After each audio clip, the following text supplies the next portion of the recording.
नमस्कार, स्वागत है अपना बिहार में। मैं हूं हर्षदा आपके साथ। भागलपुर के तिलका मांझी विश्वविद्यालय में रिसर्च नामांकन में देरी और अनियमितता को लेकर छात्रों का विरोध तेज हो चला है।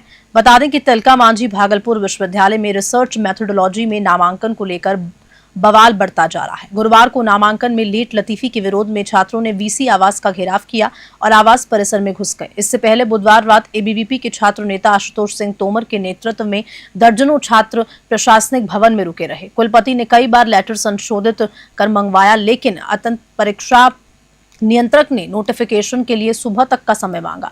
गुरुवार सुबह 11 बजे छात्र फिर से यूनिवर्सिटी पहुंचे, जहां बताया गया कि कुलपति और रजिस्ट्रार नामांकन के संबंध में आवास पर मीटिंग कर रहे थे।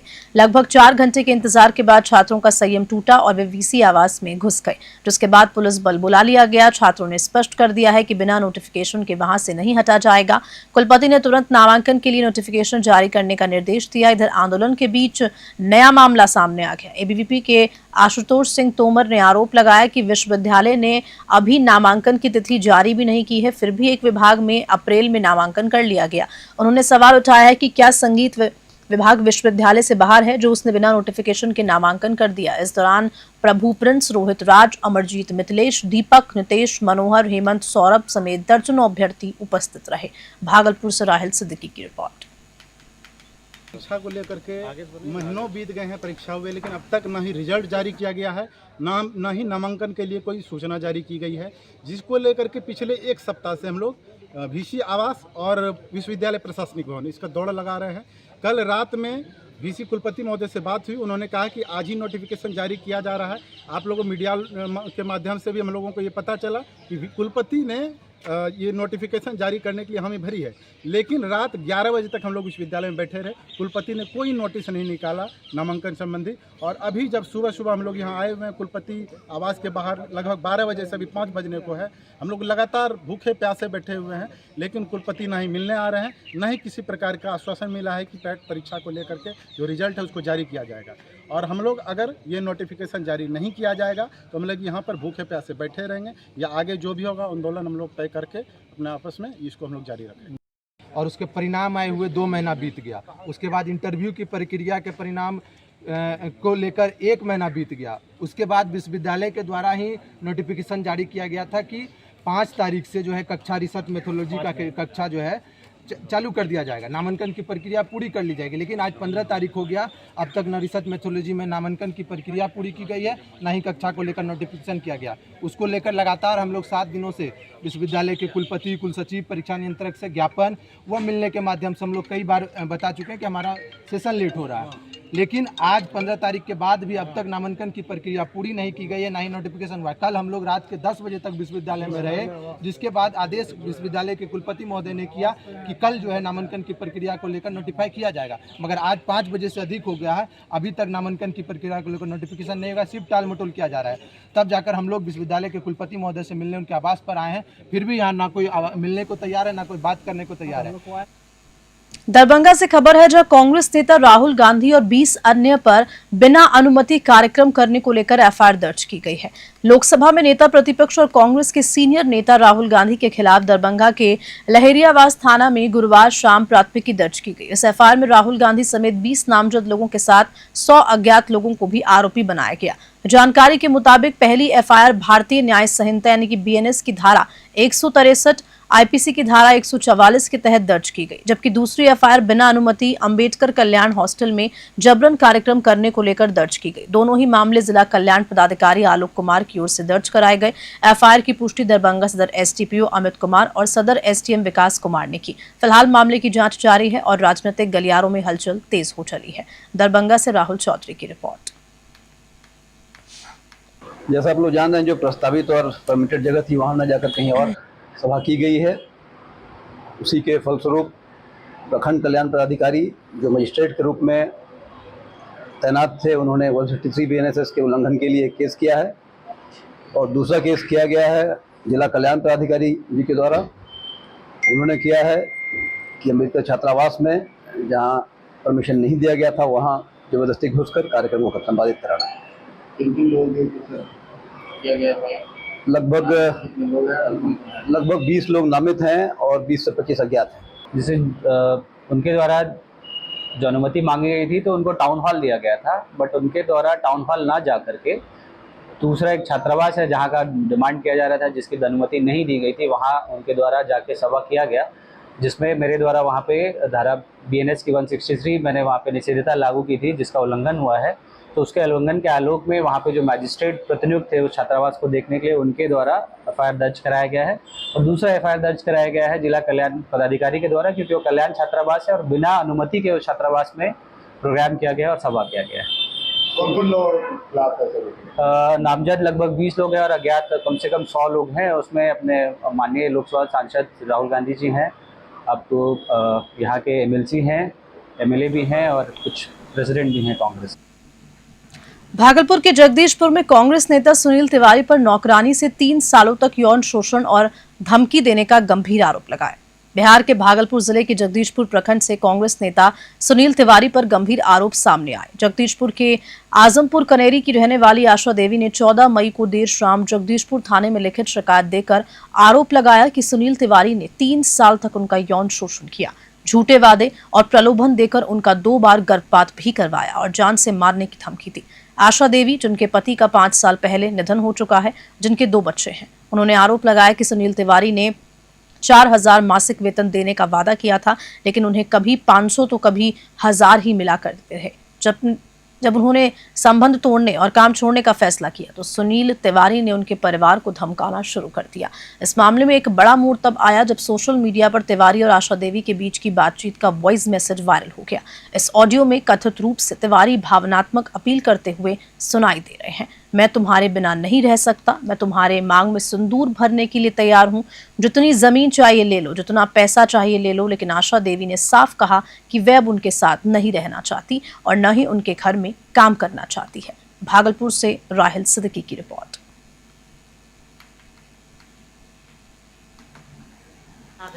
क्या मामला है? हम अपना काम कर लिए 3 महीनों से। किसके यहाँ काम कर? 3 सालों से। किनके यहाँ? सुनील तिवारी। सुनील तिवारी क्या बोला?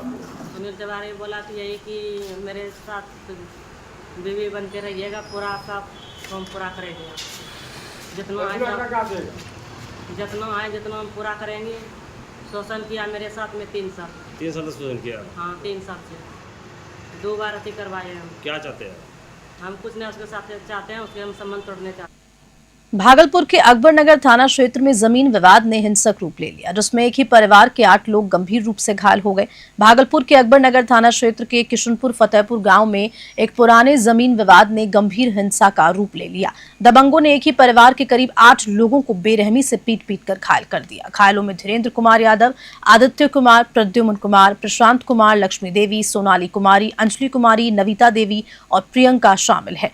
धीरेन्द्र यादव के मुताबिक ये विवाद 22 डिसमिल जमीन को लेकर वर्षों से चला आ रहा है। उन्होंने कहा कि इससे पहले भी 3 बार थाना में आवेदन किया जा चुका था, लेकिन कोई कार्रवाई नहीं की गई।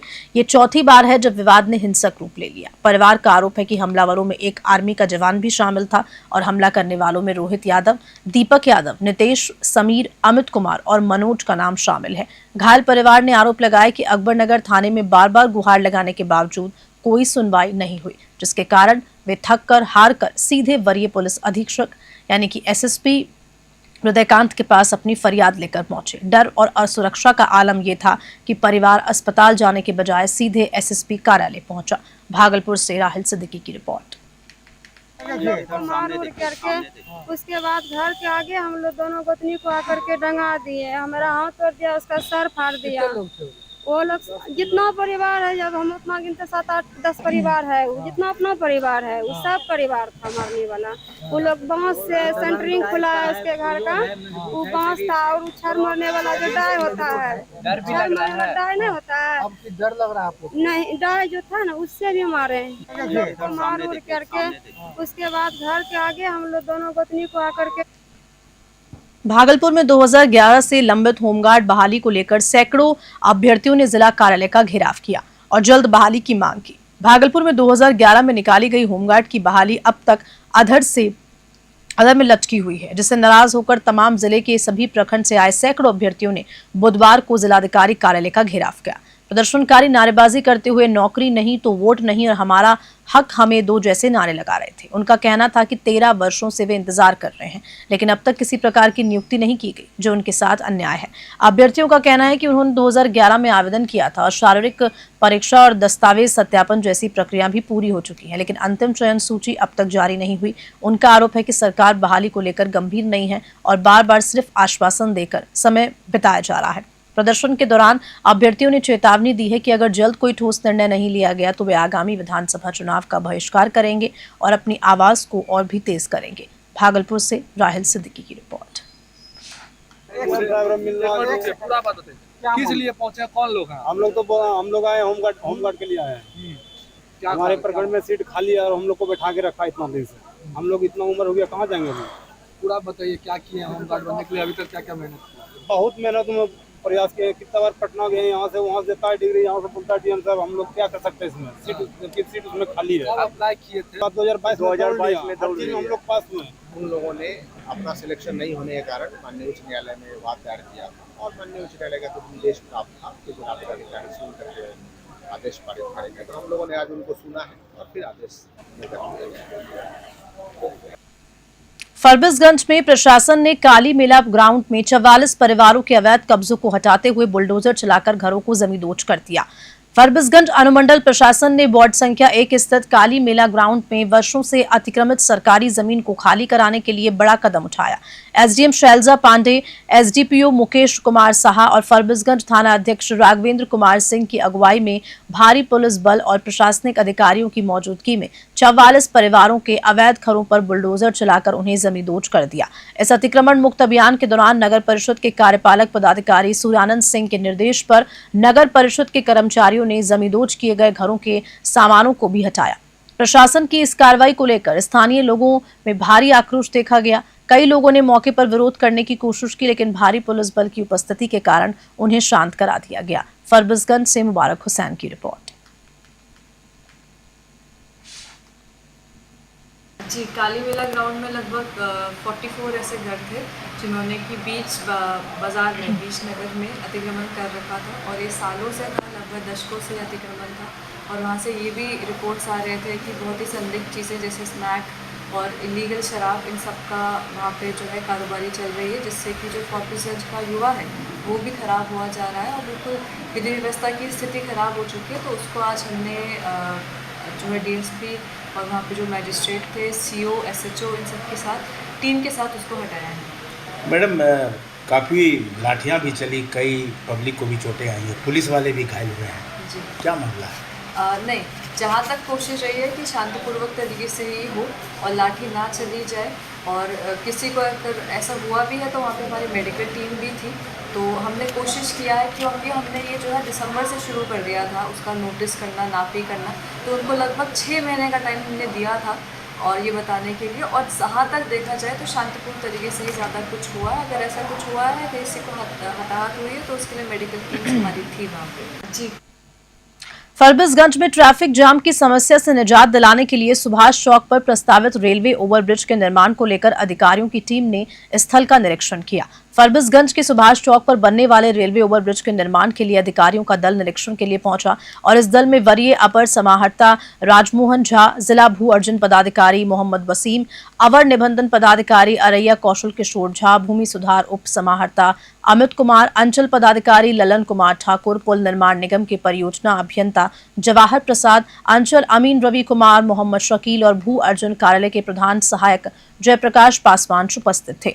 अधिकारियों ने सुभाष चौक रेलवे गुमटी, जुम्मन चौक, राम मनोहर लोहिया पथ, जोग बनी जाने वाली सड़क और मार्केटिंग यार्ड के पास की जमीन का गहन निरीक्षण किया। सीएम नीतीश कुमार ने अरैया में प्रगति यात्रा के दौरान फरबिसगंज सुभाष चौक पर इस आरओबी की निर्माण की घोषणा की। करीब 88.55 करोड़ रुपए की लागत से 828.40 मीटर लंबा ये ओवरब्रिज 36 महीने में बनकर तैयार होना है। बिहार राज्य पुल निर्माण निगम लिमिटेड कटिहार के वरीय परियोजना अभियंता कार्यालय द्वारा इसके लिए टेंडर निकाला गया, जिसकी अंतिम तिथि 29 अप्रैल 2025 रखी गई थी। फरबिसगंज से मुबारक हुसैन की रिपोर्ट।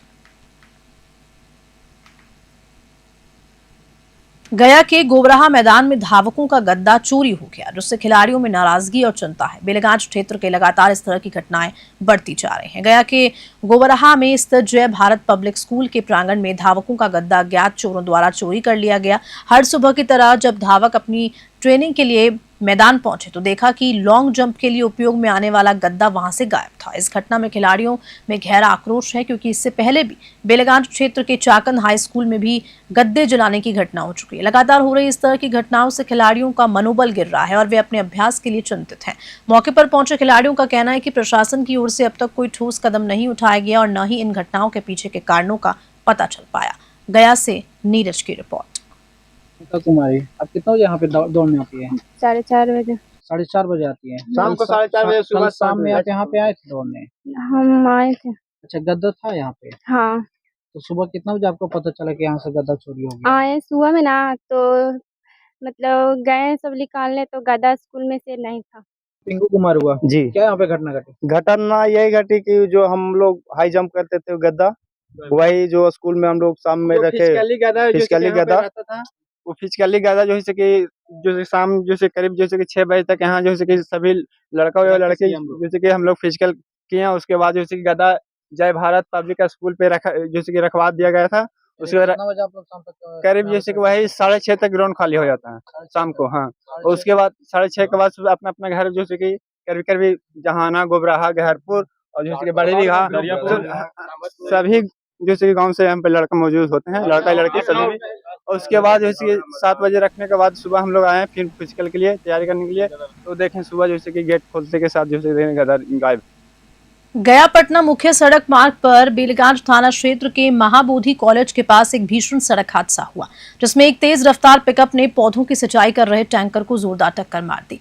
इस घटना के तुरंत बाद स्थानीय लोगों और राहगीरों ने साहस का परिचय दे देते हुए पिकअप चालक को बुरी तरह क्षतिग्रस्त गाड़ी से बाहर निकाल दिया और तत्काल सामुदायिक स्वास्थ्य केंद्र में इलाज के लिए भेज दिया। फिलहाल पुलिस मौके पर पहुंचकर मामले की जांच कर रही है और हादसे के कारणों का पता लगाने में जुटी है। स्थानीय लोगों का कहना है कि इस सड़क पर अक्सर तेज रफ्तार वाहनों के कारण दुर्घटनाएं होती रहती है, लेकिन इस बार की टक्कर इतनी भीषण थी कि पिकअप के टुकड़े टुकड़े हो गए। गया से नीरज की रिपोर्ट। बिहार के दिगरा गांव से लापता युवक राहुल कुमार का शव 7 दिन बाद एक झोपड़ी से बरामद हुआ। मामले में हत्या की आशंका जताई जा रही है। राहुल 9 मई को बारात में शामिल होने के लिए घर से निकला था, लेकिन गाड़ी छूट जाने के कारण वे बारात में भी नहीं लौटा और इसके बाद वे अपने दोस्त कौशल के साथ प्रेमिका से मिलने रात करीब 11 बजे गिरधरपुर पहुंचा। तभी से राहुल लापता हो गया। राहुल के परिजनों ने अगले दिन 10 मई को अशोक पेपर मिल थाने में गुमशुदगी की रिपोर्ट दर्ज कराई, जिसके बाद पुलिस ने डॉग स्क्वाड की मदद से जांच शुरू कर दी, लेकिन कोई भी सुराग नहीं मिल पाया। गुरुवार को स्थानीय लोगों ने झोपड़ी में आ रही दुर्गंध की सूचना पुलिस को दी, जिसके बाद एपीएम थाना अध्यक्ष संजीत कुमार, पटोर थाना अध्यक्ष शिवनारायण कुमार, हायाघाट थाना अध्यक्ष रुद्र कुमार और बहादुरपुर थाना अध्यक्ष सुनील कुमार घटनास्थल पर पहुंचे और शव को कब्जे में लेकर पोस्टमार्टम के लिए भेज दिया। दरभंगा से राहुल चौधरी की रिपोर्ट। मुंगेर से खबर है, जहां टाउन हाई स्कूल में छात्रों के कड़ा पहनने पर रोक के बाद पेरेंट्स और बजरंग दल के सदस्यों ने जमकर हंगामा कर दिया। शिक्षा विभाग ने मामले की जांच शुरू कर दी है। हंगामे के दौरान प्रभारी प्राचार्य पूनम कुमारी ने सभी को समझा बुझाकर मामले को शांत करवाया। जानकारी मिलने पर सर्व शिक्षा अभियान के डीपीओ सुमन कुमार भी मौके पर पहुंचे और मामले की जांच की। विद्यालय प्रबंधन का कहना है कि छात्र कड़ा पहनकर स्कूल आते हैं, जिससे झगड़े के दौरान चोट लगने का खतरा रहता है। इसलिए पिछले 3 दिनों से छात्रों को कड़ा पहनकर स्कूल न आने की हिदायत दी जा रही थी। हालांकि पेरेंट्स का आरोप है कि स्कूल की दोनों महिला टीचर्स जो क्रिश्चियन हैं, हिंदू धर्म को निशाना बना रही हैं और बच्चों को धार्मिक प्रतीकों के लिए प्रताड़ित करे जा रहा है। टीचर्स ने इस आरोप को खारिज करते हुए कहा है कि उन्होंने सिर्फ बच्चों को डिसिप्लिन में रहने के लिए कहा था। मुंगेर से आलोक वर्मा की रिपोर्ट। कल नहीं परसों हम लोग जब स्कूल आए थे तो हम लोग के साथ फिर प्रार्थना हुआ। प्रार्थना होने के बाद फिर पीटी हुआ। पीटी होने के बाद सब बच्चों का बाल चेक हुआ, तो उसमें जिसका बाल बड़ा था उसको मारा गया। उसके बाद फिर हम लोग जब स्कूल में एंट्री करने लगे उस समय हम लोग का कलावा चेक हो रहा था। जिसके हाथ में कलावा था उसको चेक हो रहा था कि किनके हाथ में है। और उसको मारते समय मैम ने ये कहा कि तुम यहाँ पर कलावा किस लिए बांध के होते, धर्म का प्रचार करने के लिए। श्वेता प्रिया। किस चीज़ का टीचर? Library teacher. क्या बोल रही थी? कि तुम यहाँ धर्म का प्रचार करते हो या इसको बांध के। मारा था? हाँ, मार रही थी। कितने लोगों को मारा था? कितने, कम से कम 150 प्लस होगा। सबको मारा था? सबको यही बोल रहा था? बोली नहीं, मतलब मारते समय वो बोली है। खबर के साथ अपना बिहार बुलेटिन में इतना ही। नमस्कार।